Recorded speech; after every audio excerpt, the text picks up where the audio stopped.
Good morning to everyone. Or is it this afternoon or morning? Good morning to everyone. Good morning.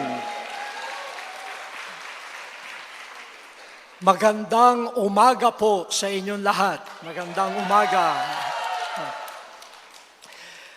I bring you warm greetings from the Philippines.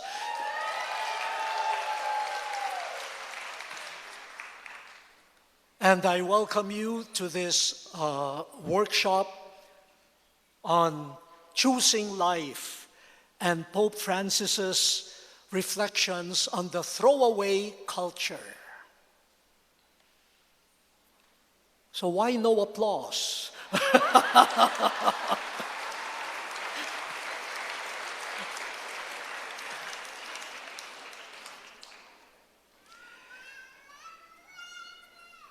For the sake of those who are translating, I will try to go slowly. No. It's okay, she said. That's too slow. Yeah.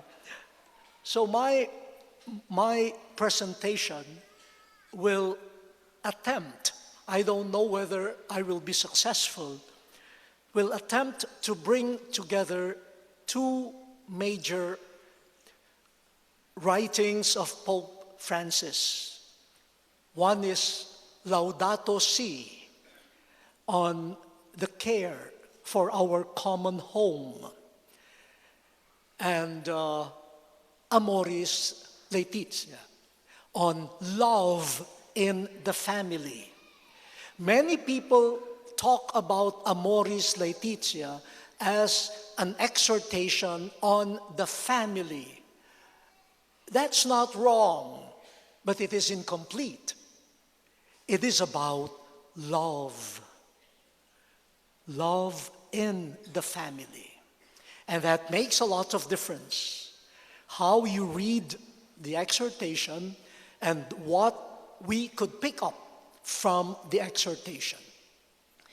Now, there are other sources that certainly I will be able to use, but those are the two main sources. If you are falling asleep, please give a signal. If I fall asleep, then you may follow. you may fall asleep too. As I arrived just a few hours ago at midnight. And at 3 o'clock, there was a fire in the hotel. Yeah.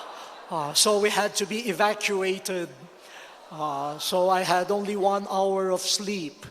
Yeah. So if I fall asleep, I know you will be merciful, compassionate, understanding. You will choose life rather than throw me away.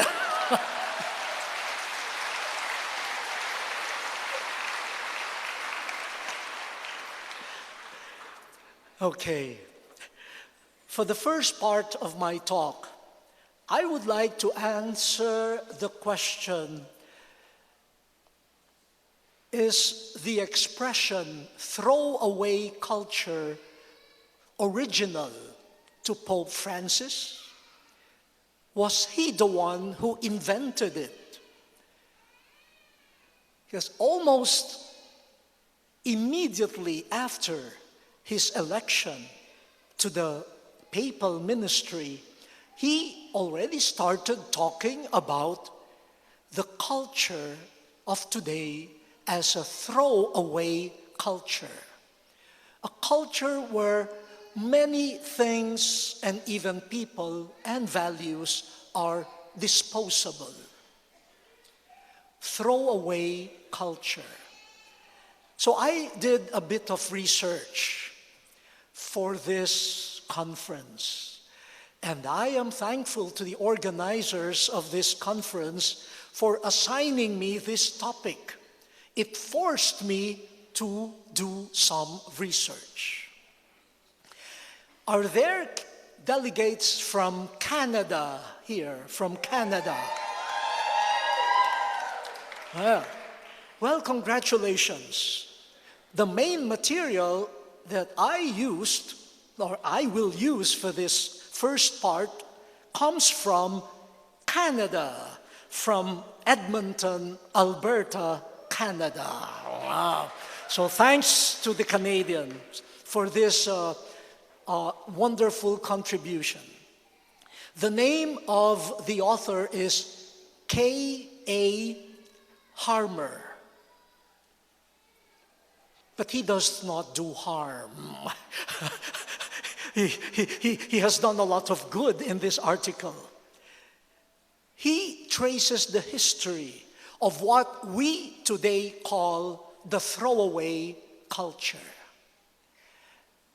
And I should tell you, I spent sleepless nights worrying about the result of his study. The title of his article is The History of Planned Obsolescence. Let me read one portion of his article.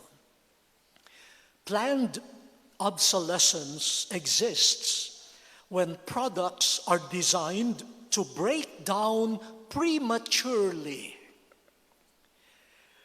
are outmoded by advances in technology, or become out of fashion due to new, more fashionable styles being introduced. Imposed by designers, obsolescence has become culturally accepted by consumers. Obsolescence. Something becomes obsolete. But this is planned, according to Mr. Harmer. And he traces the history of planned obsolescence back to the 1930s, when there was the Great Depression, especially in the United States. The industrial design profession applied styling and planned obsolescence.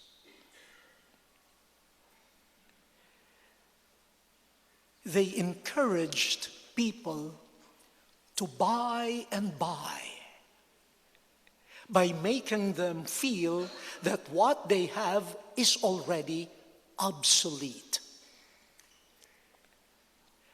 And this was presented not so much as a wasteful thing, but as something patriotic.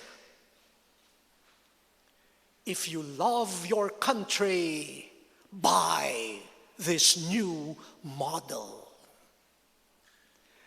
and add to the coffers of your country.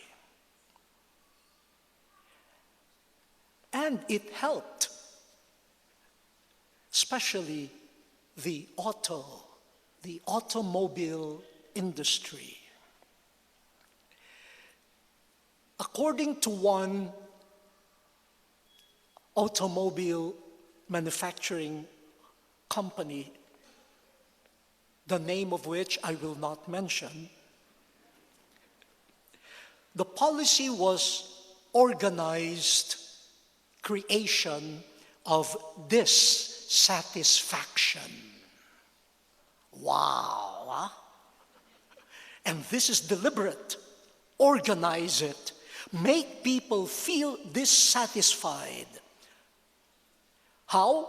By artificial obsolescence. Even if your car is still functioning well, you will be made to feel that your car is obsolete.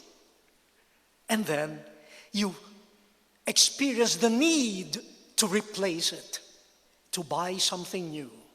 If I may go from the 1930s to today, well, not exactly today, but a few years back, when I returned to the Philippines from studies in 1992, from Washington, D.C. back to Manila, I discovered in my parents' house my old trousers, jeans, and what we called in the Philippines double knit. Oh, very thick fabric, durable, and bell bottoms. When you walk the streets, you don't need any cleaners or janitors. Your trousers will do the job. And I was pleasantly surprised to see in my parents' closet all these trousers.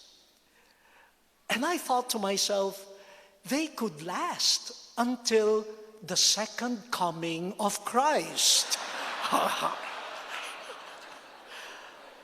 But how come I am not using them anymore? They are still useful. But why am I not using them? Because they're out of fashion.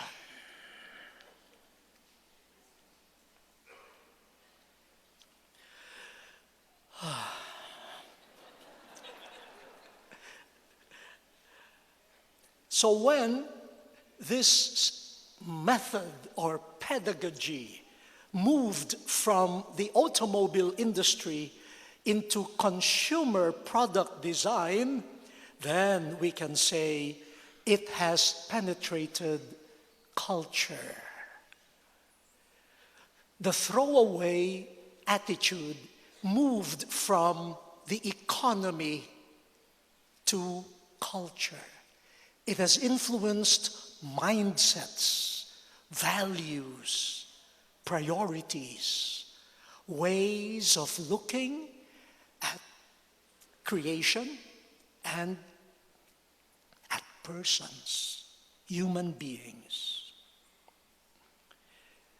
Another writer by the name of Rainer Banham wrote in 1960, "We live in a throwaway economy, a culture in which the most fundamental classification of our ideas and worldly possessions is in terms of their relative expendability."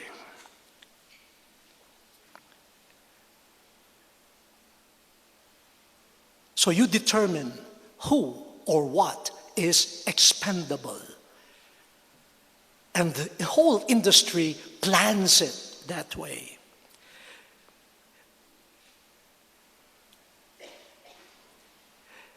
And he even coined the term a throwaway aesthetic. Throwing away is an art, an art.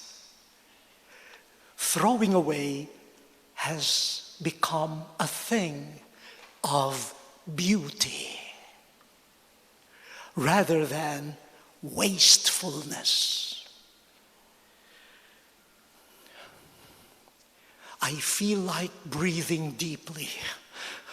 Let us breathe in together. Are you not disturbed? So, by the 1960s, this planned obsolescence has become culturally accepted. One author says, "We believe in obsolescence." We believe in obsolescence. To a designer, anything that exists is obsolete. Ma'am, you exist. But according to this author, you, by your existence, you are obsolete. Imagine. Huh?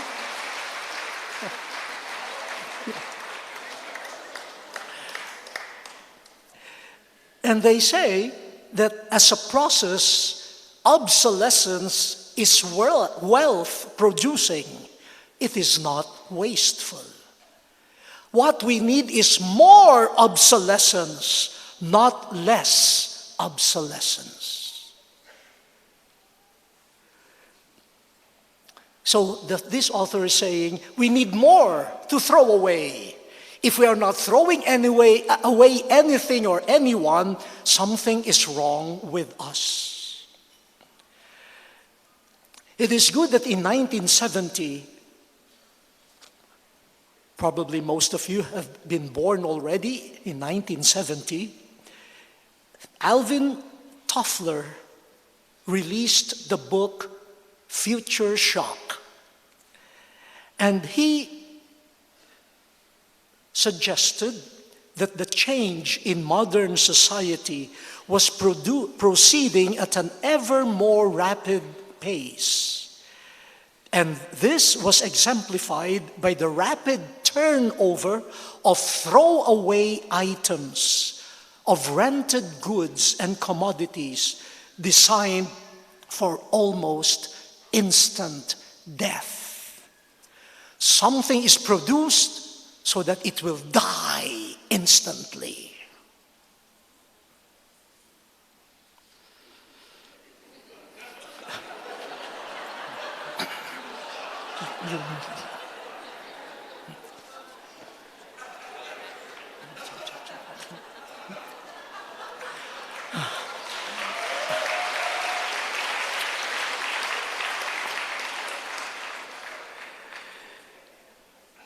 Now I got lost.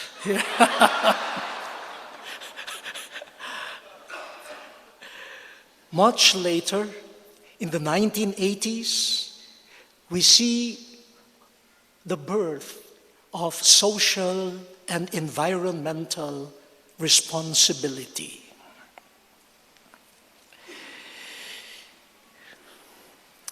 Victor Papanek blamed directly this throwaway system for creating whole new species of permanent garbage to clutter up the landscape. And by choosing materials and processes that pollute the air we breathe, designers have become a dangerous breed. Sorry to the designers here. No, I'm just quoting. I'm just reading. But look at this. Permanent garbage, he says. And so in the 1990s, some environmentalists directly tied the design community's response to planned obsolescence to the ecological problems that were being increasingly disclosed. So instead of asking, when will this item become obsolete, we should ask, how do we increase the durability of products?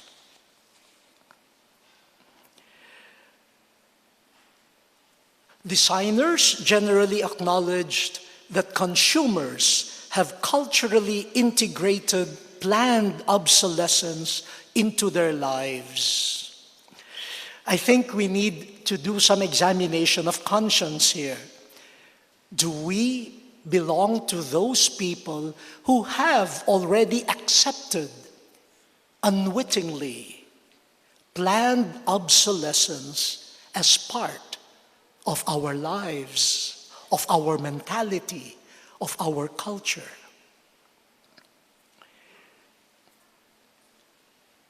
Some people, some consumers have not known a world where planned obsolescence did not exist.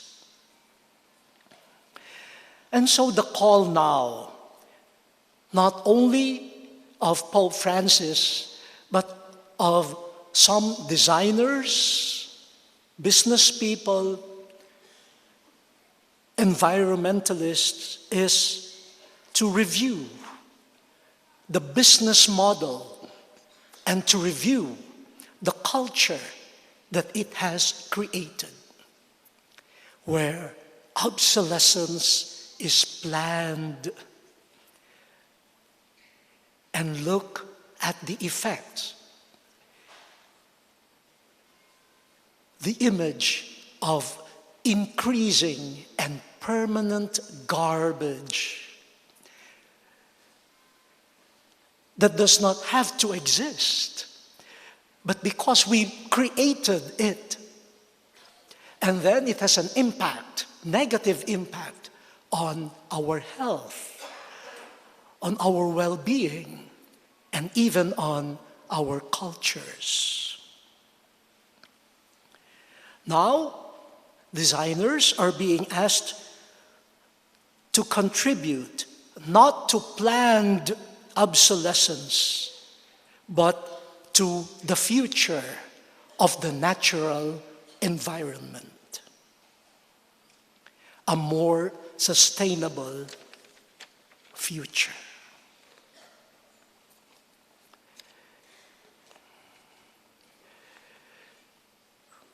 Now we understand what Pope Francis has been talking about.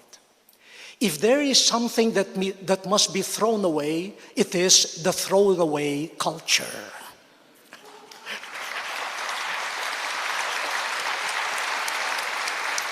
That's what he is saying. And that is what many people have realized, especially those who are seeing the effects, the negative effects on our common home. Our common home, God's beautiful creation. Since planned obsolescence and the throwaway culture has moved from consumer goods to values and culture, we see and experience, we can empathize with people like Pope Francis who see the effects on how we deal with values and human beings and life.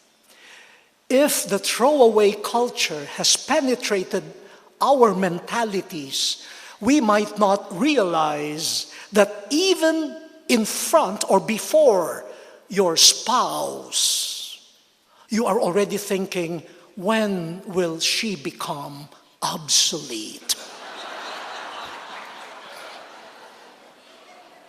And you might be planning already. It's taking too long. I mean, we should include in the marriage certificate, best before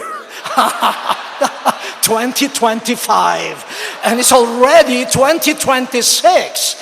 This person should be obsolete by now. Of course, we won't say it this way, but it might be operating. I see some priests and bishops here. Maybe some priests are thinking, when will the bishop expire?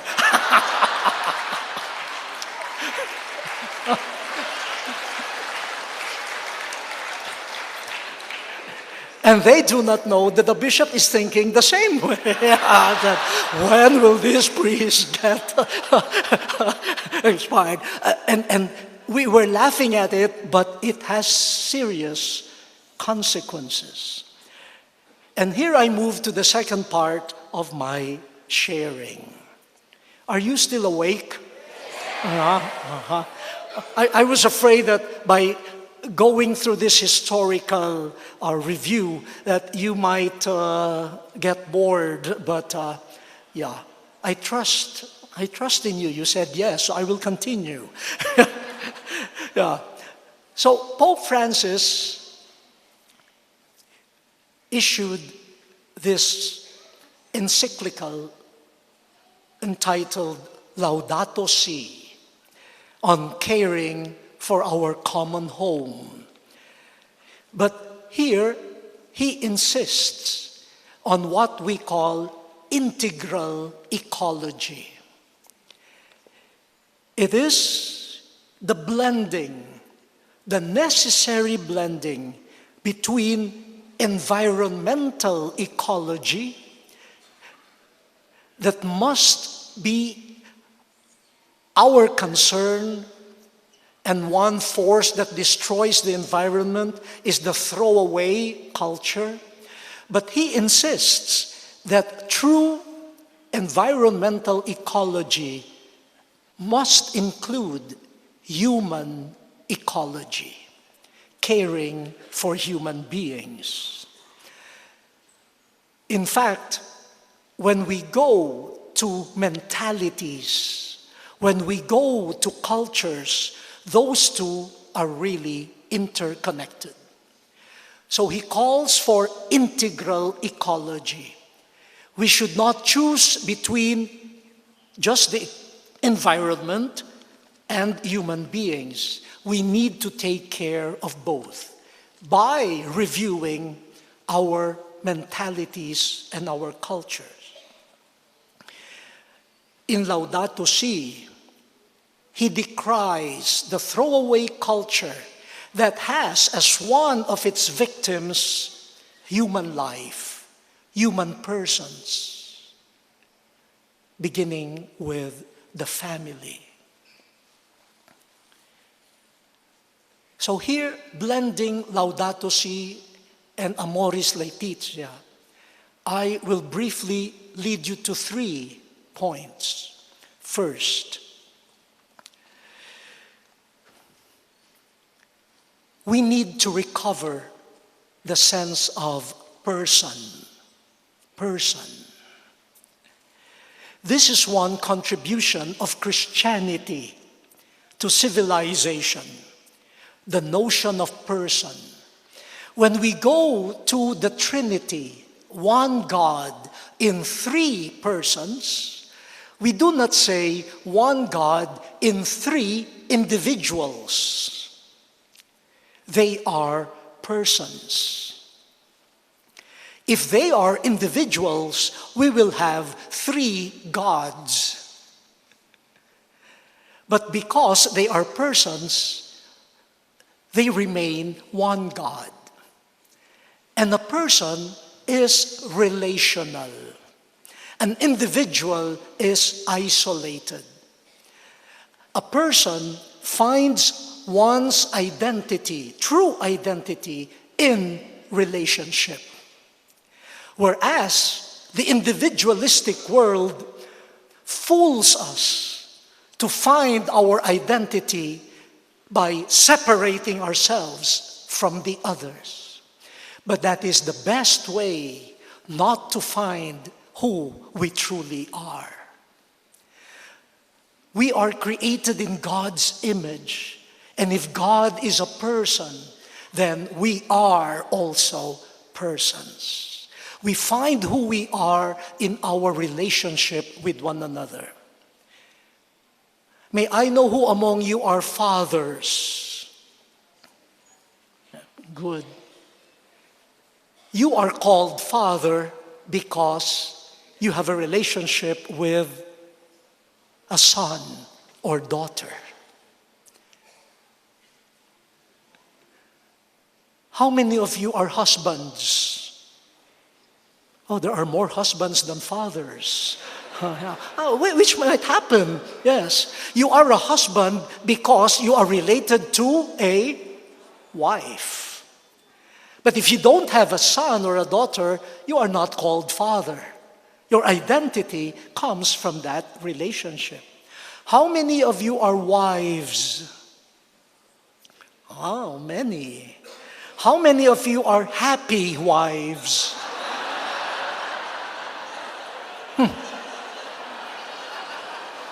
Why fewer? Yeah, okay. Even being a wife, that identity is linked to someone that you call husband. I am a person, and I find my being a person because the center of myself is no longer me. but somebody else. But by having someone as the center of my life, outside of myself, I become who I truly am.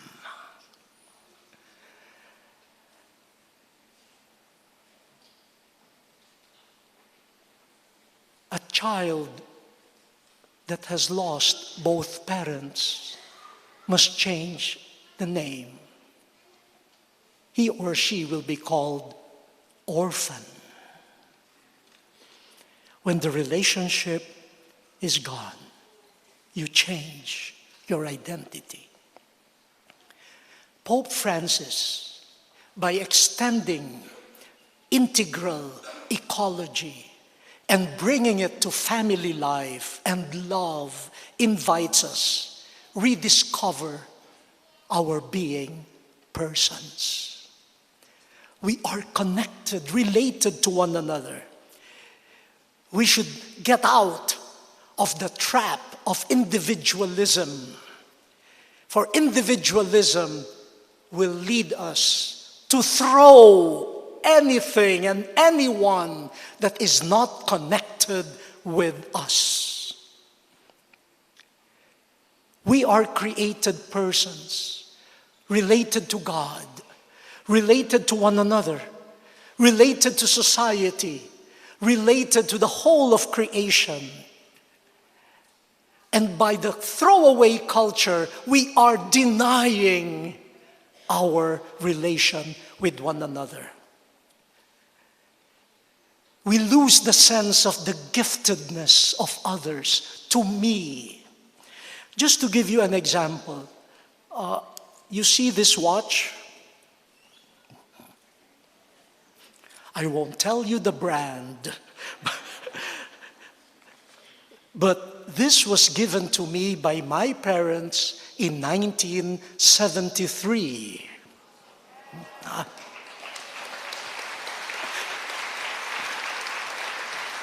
This is much older than some of you. My parents bought it as a graduation gift to me, my graduation from high school. Some people see this and tell me, Your Eminence, you are a walking museum. You are now not just a bishop, you are a cardinal. There are so many new models of watches. Why not change it? Of course, they don't tell me throw it away. Why not change it? You deserve something better because of your status now. But this is not an object for me. This watch has a face. I knew then that my parents applied for a loan so that they could give their son a gift. This is not an object to be thrown away. It will not become obsolete. This is the face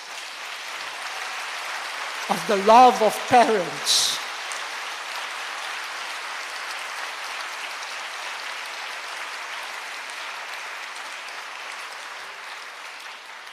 And whenever my parents see this, they tell me, especially my mother, "Oh, you are still wearing that watch."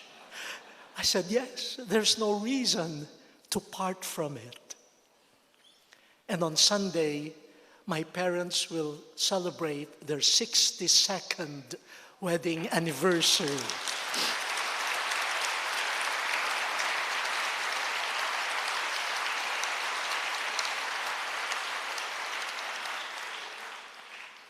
Yeah.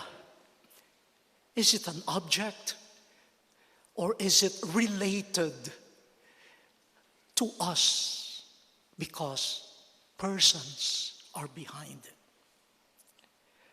Which brings me to the second reflection. part of Pope Francis's critique of the throwaway culture and its impact on human relationships, especially in family life, is the utilitarian ethic, or what some philosophers and writers call the commodity form instead of personal form. Instead of a personal relationship, we begin to be linked to others in a transactional manner, where I look at the other not as a person, but as a commodity, as a thing, as an object. And so even human persons, human life, are measured according to their utility, to their usefulness. It's very pragmatic. It's very functional. If you are no longer useful to me, then I can throw you away. You are cluttering my space. If I see something or someone more profitable to me, then I throw you away and I accept this newly found value. Unfortunately, it is prevalent in our view of persons. I even say, sometimes, because of the influence of the throwaway culture, we don't even notice that we gauge or measure people according to their market value. According to their market value. I go back to my experience. When I was a deacon, and many Sundays I was sent by the parish priest, the pastor for whom I was working, to some villages or barrios for Bible services with communion. But no altar servers came with me. I was just a deacon. Then I got ordained a priest. And whenever I was sent to those chapels, hordes of altar servers and even choir members would volunteer, "Father, we will join you." Why? Because as a priest, I will certainly be served lunch or snacks. And so my value has gone up. And the altar servers and the choir will share in the food that will be given to me. Then I became a bishop. My marketability really soared. In my hometown, when the news got out that I was appointed bishop, practically everyone in the town claimed she or he was my relative. We are related. I just said, yes. Why? After all, I am now a bishop. I could be useful. Daran. I am now a cardinal. And everywhere I went, "Your Eminence, may I have a selfie with you? May I have a photo with you? A selfie with you? A selfie?" I mean, the face has not changed, huh? It is the same face, but my market value has gone up. Now, sometimes I ask myself, what do they see? Do they see a person or a useful commodity.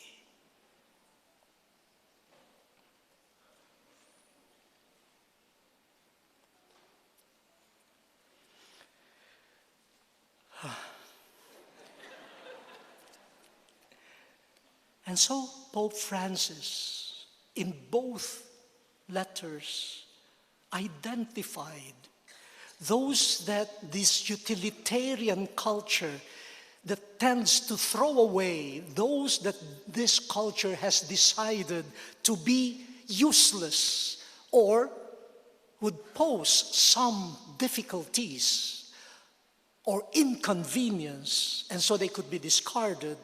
Who are some of these people? The unborn child, the elderly, people with so-called disabilities, people who have committed mistakes and are considered criminals.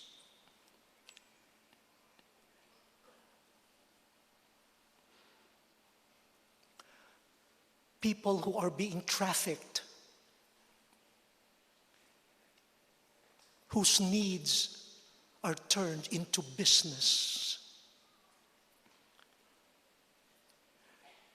The refugees, forced migrants, those who are being discriminated against, even if they have not done anything wrong.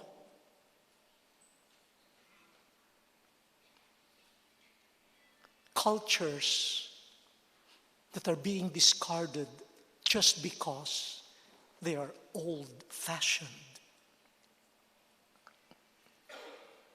But they are people. They are persons. But if we do not experience our deep connectedness with them, we will just throw them away.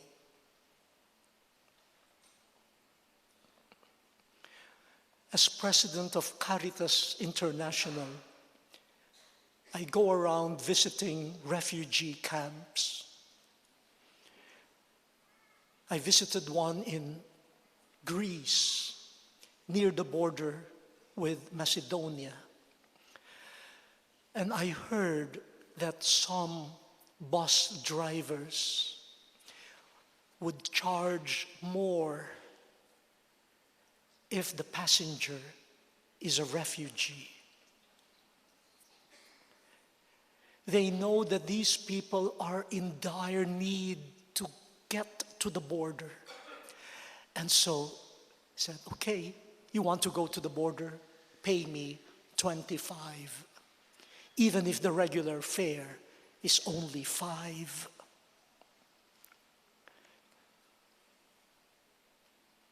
Making a business out of human need.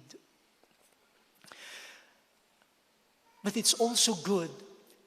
I encountered a woman who was in charge of the distribution of food and water and medicines in the camp. I learned that she was the vice mayor of the village. So I asked her whether it was part of her responsibility as vice mayor to oversee, supervise the camp. And she said, no, this is volunteer work for me. And I jokingly said, why? The vice mayor here doesn't have enough things to do? Why add more responsibilities on yourself? She said, my ancestors were refugees too. They are my brothers and sisters. They are not strangers. I will never abandon them.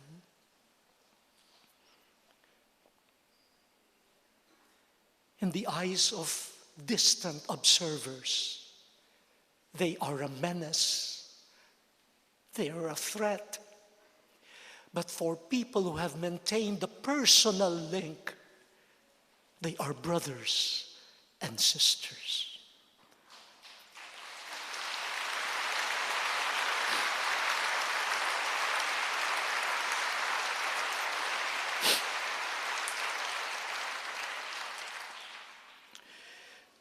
There are many missing persons in the world right now.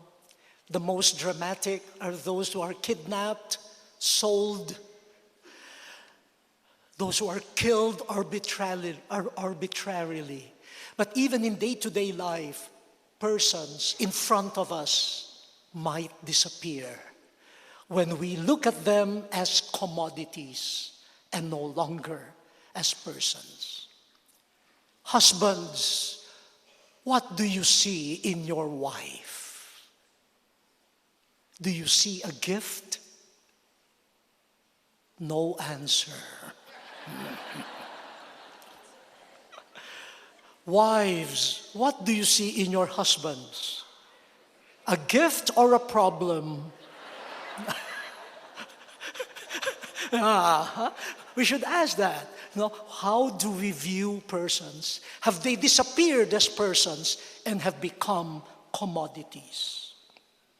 And my final point, Pope Francis invites us to personal conversion, a change of heart.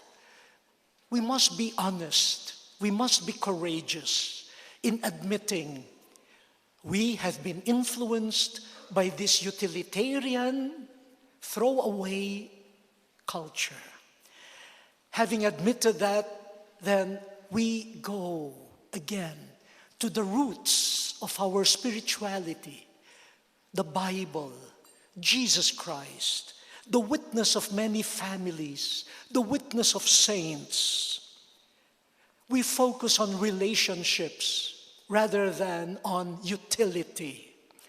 Let us check our lifestyle. Little acts of goodness to creation, but little acts of goodness also to our brothers and sisters. Instead of discarding values, creation, and human beings, let us take care of them. We welcome them. We care for them. So from throwing away to caring. And the best place to start with is the family. At a time when indifference is being globalized through little acts of welcome, forgiveness, and caring, we hope we could recover a sense of appreciation, a sense of gratitude, and the joy of having encountered human beings as brothers and sisters. Let me end with two stories. We started in the Archdiocese of Manila a parish-based drug rehab program. We call it Sanlakbay, One Journey, where the recovering addicts, their families, the parish community, and so many volunteers, including the law enforcers and the local government units, we work together for the healing of these people. And in the graduation of the first graduates, the first 155 or so graduates, there was one person who stood out.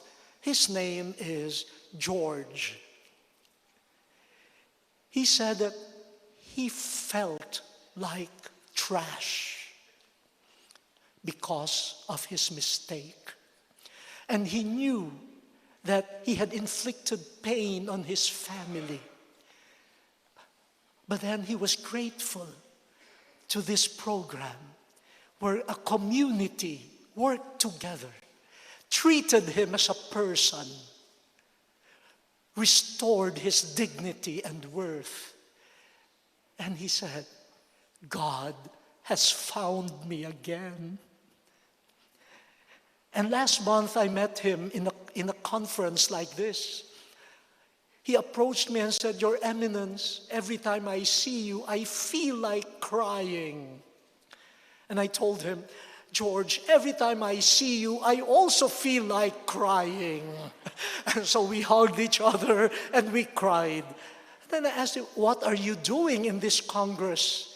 He said, "I am one of the facilitators of a workshop on how to welcome recovering addicts. A person was not thrown away, and he discovered his worth as God's creation." And finally,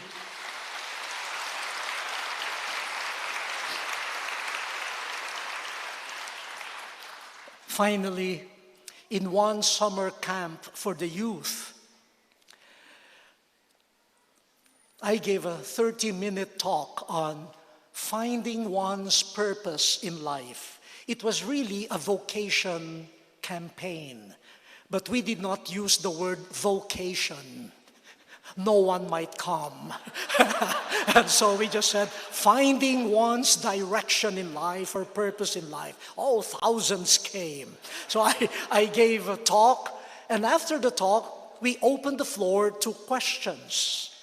The first question that I got from a young girl was, "Bishop, will you sing for us?"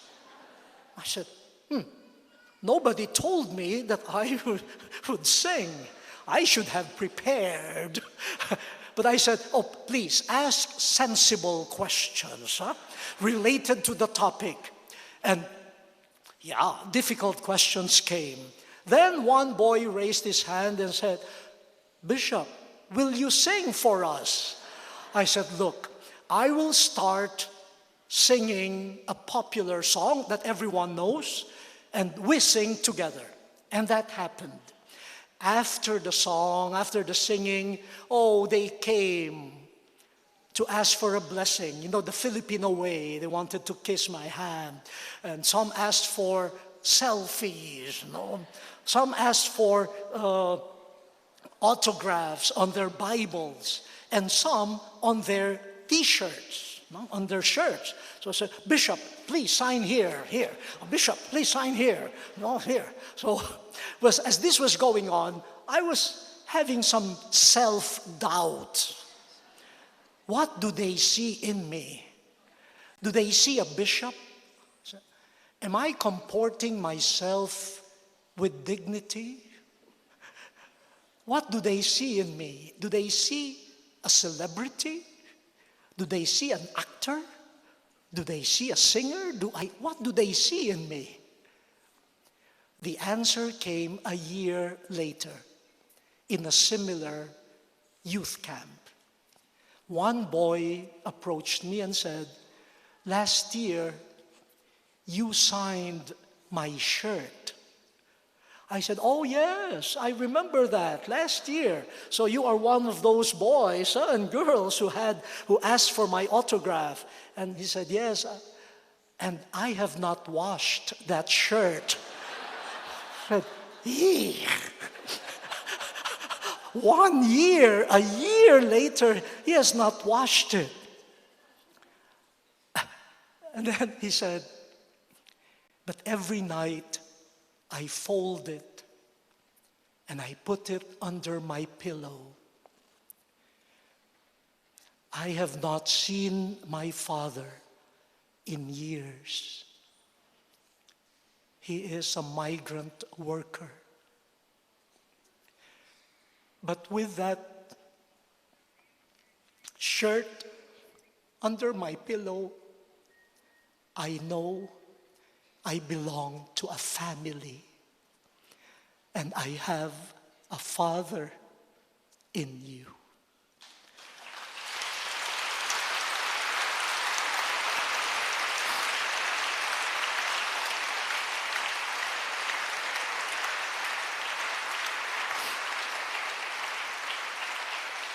How many people are like that boy? Feeling alone, deserted, maybe even discarded. But we are the body of Christ. We are the family of God. We are persons. We are supposed to be welcoming and caring. Be attentive to them. Those who feel like they are objects to be thrown away, we tell them, no, you are valuable. You are a person. Your life is sacred. You belong to us. We are one family. Thank you very much for your attention and your patience. Thank you.